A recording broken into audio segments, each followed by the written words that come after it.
Hey guys, Aidan here from Guitars to Be Played in Nashville, Tennessee, showing off the very first production Buddy Blues signature Saticoy. Right there, we've got the signature to prove it and everything. Now, Buddy has a great video up on his channel where he delves into the ethos behind why he spec'd this guitar out the way he did. It's a really interesting journey to go down with him, and so if you want that perspective, I absolutely encourage you to watch it. And regardless, you should just sub to his channel anyway. He has a ton of great content on there. Buddy Blues is the channel if you don't follow him already, so go check it out, give him a follow, and drop a nice comment and like his stuff. Now, if you want that perspective, it's already up there. So there's not really much point in us doing the same thing. What I want to do is show what his signature spec guitar sounds like in someone else's hands through a different rig, so you can get an idea of whether or not this is the kind of spec that can work for you. What makes it even better for this kind of comparison is this is the exact one that he has in his video.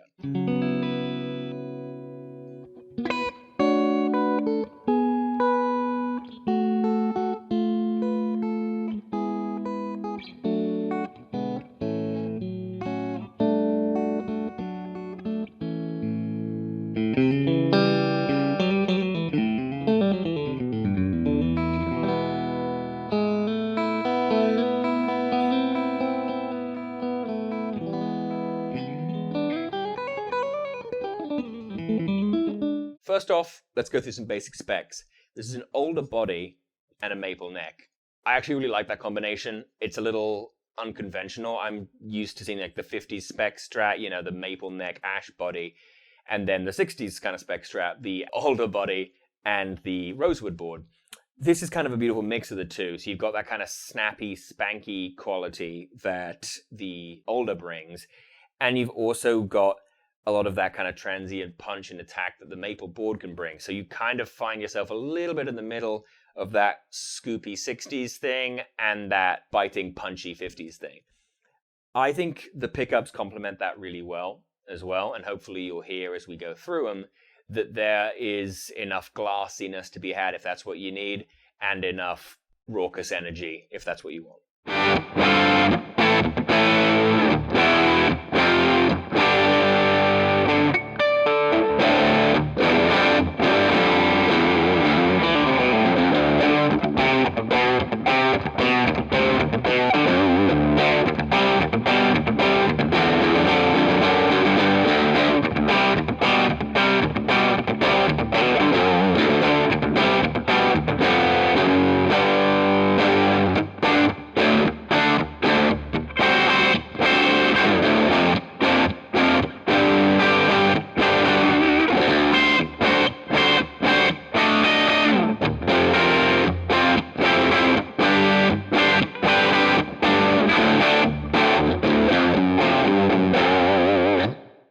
The humbucker is an interesting case.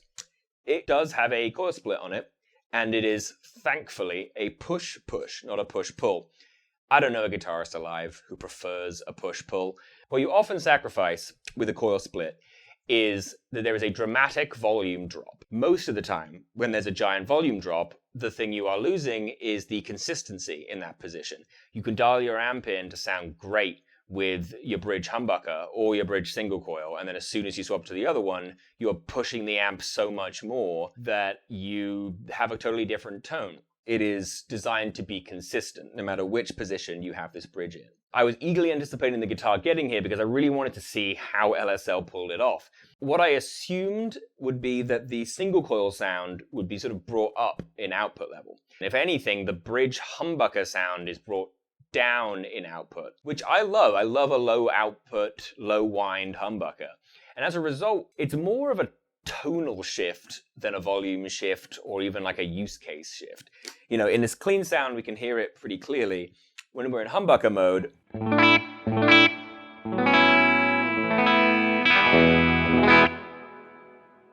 it's a really nice, clear, bell-like articulate bridge tone, but it is very much so, you know, a big round humbucker. Now, you know it's a real split because we're getting a little bit of hum.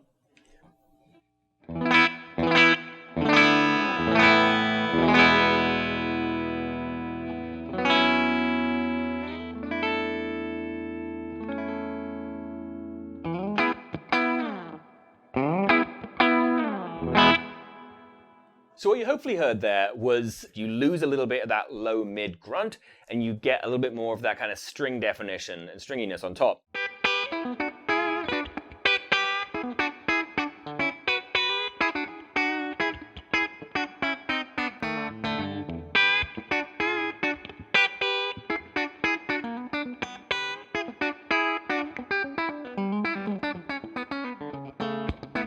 Everything else is fairly standard fare for a Strat setup, which is a good thing.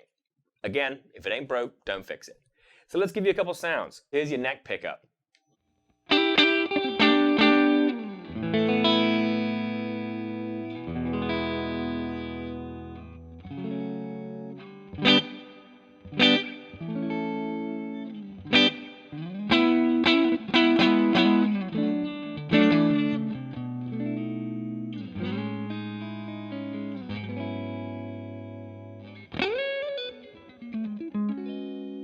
Neck and middle.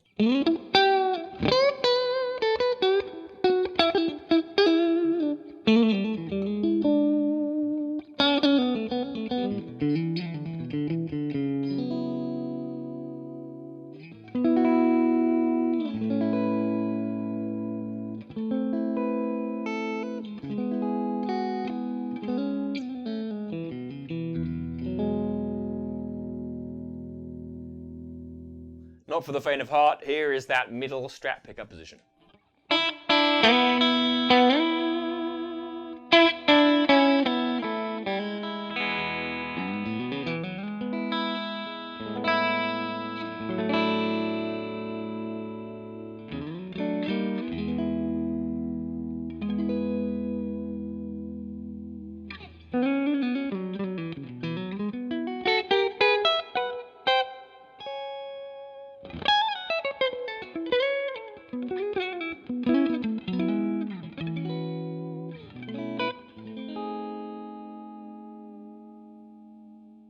We're going to go humbucker and bridge. Keep your eye on this volume pot here. I'll probably throw a little graphic or something up on the screen as well, just to make sure you know when I'm in humbucker and when I'm not.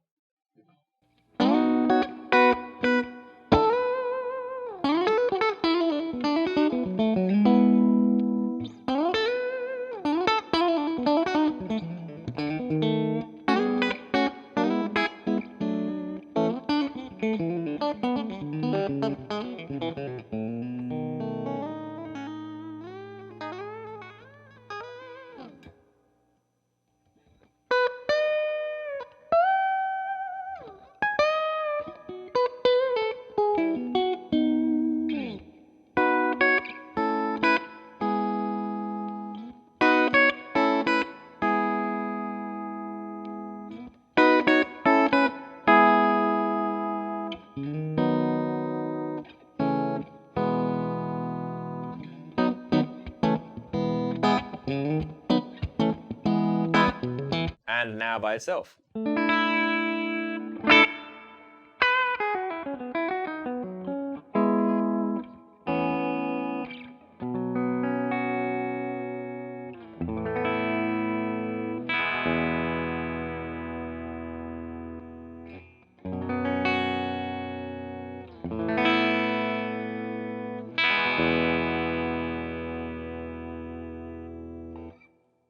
Notice that string definition really comes out when you're in the single chord position.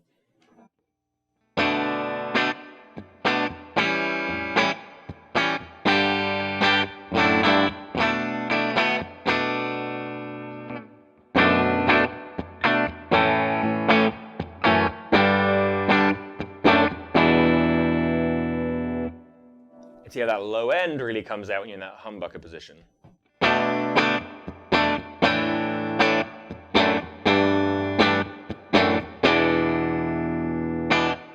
Now sometimes you want that low end to stay out of the way because otherwise it can really build up too much in a tone. So with rhythm sounds, honestly that single coil is really useful down low.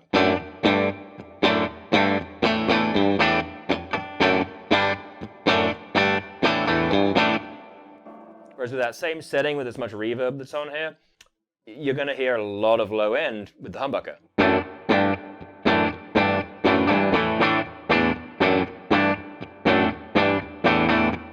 If you're in the studio and you want to double track some parts, it's pretty cool to be able to get a little bit more low end in one track and more string definition in the other. And you can EQ them differently, but you also don't even have to. Just have them layered together and you kind of have the best of both worlds in the studio.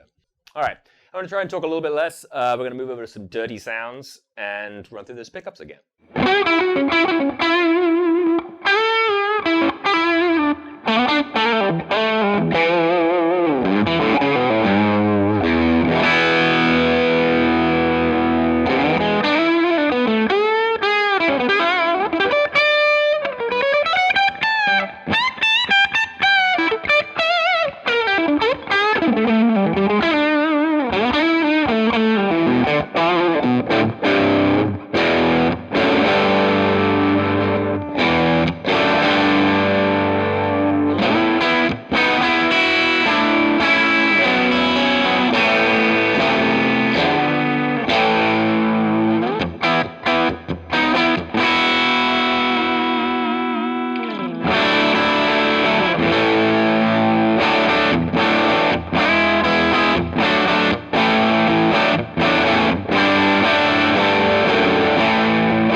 That was fun. I will bring the reverb back a hair. A really cool thing about the way they've achieved this volume leveling with the bridge humbucker split is you have a ton of dynamic response to your picking hand in both positions.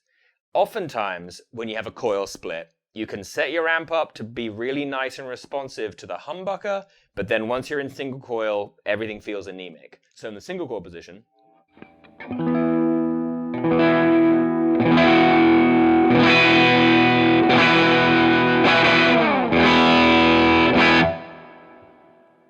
and now in the humbucking position.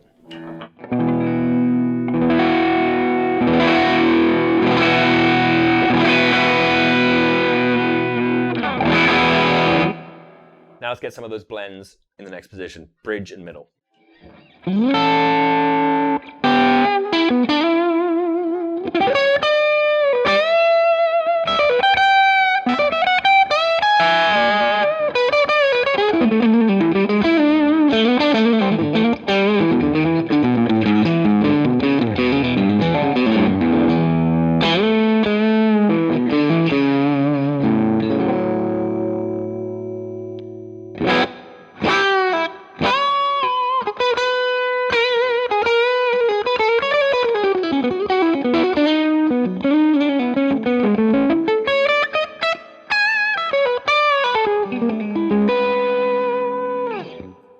One thing I really love about LSL's pickups is that they get really nice and vocal with some good distortion or good saturation in the tone.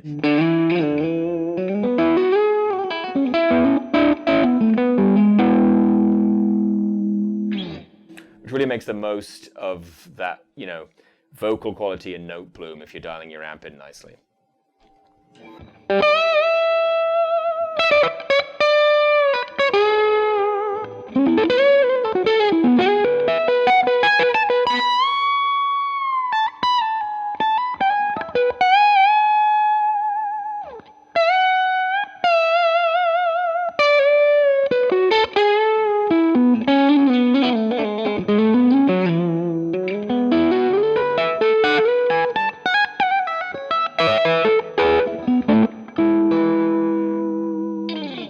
Is that middle position.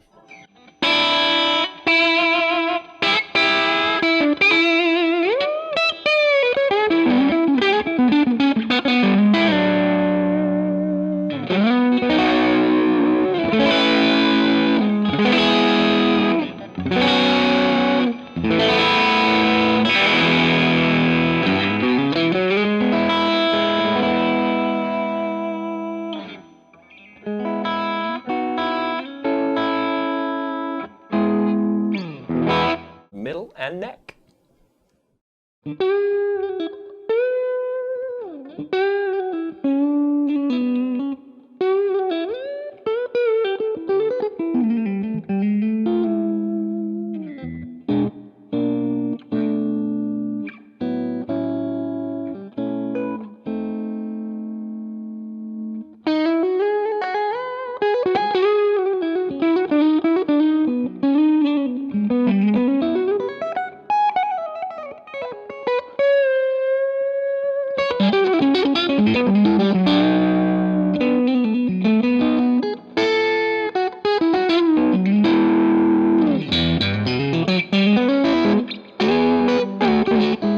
that neck pickup.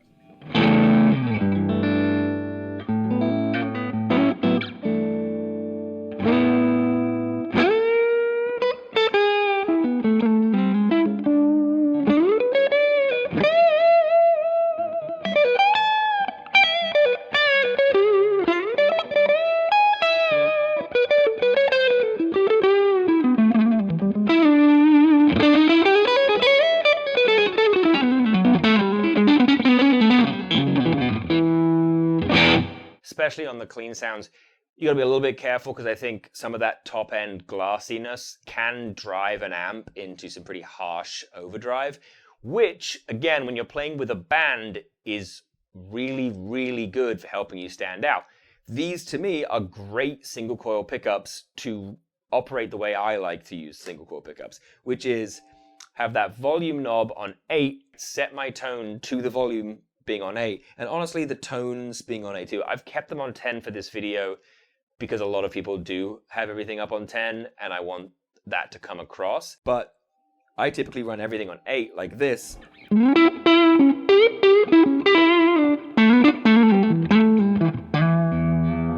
then a solo boost, you get that extra little bit of top end brashness, which sounds kind of aggressive when it's by itself, but when you're in a mix, it really helps jump out.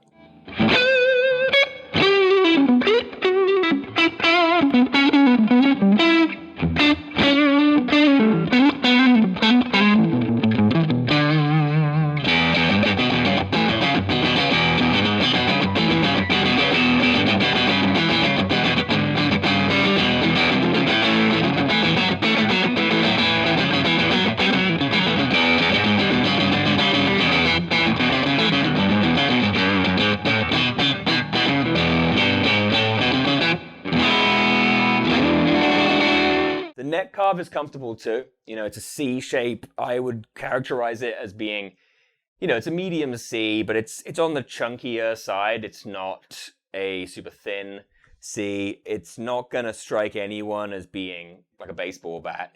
And it's not got like a V to it at all. It's pretty consistent throughout the neck. The weight of this one, it's kind of perfect Strat weight. It's like 6 pounds, 14-ish ounces. So it's just under 7 pounds. It's right around that sweet spot. The balance is immaculate. This is awesome. HSS guitars have always, in my opinion, been better when you're driving the amp to compression. And so especially too, if you're playing in your bedroom or in your home office or at home in general, and you're not cranking an amplifier to compress everything, sometimes an HSS isn't the most convenient pickup configuration. But like I say, this one does mediate a lot of those issues, and I think this coil split is a really nice fix to that issue. Thanks so much for watching. If you made it this far, give us a like and subscribe if you don't mind. And yeah, like I said before, check out Buddy's stuff as well. Link in the description to his video about this exact guitar, so you can hear how it sounds in his probably far more capable hands.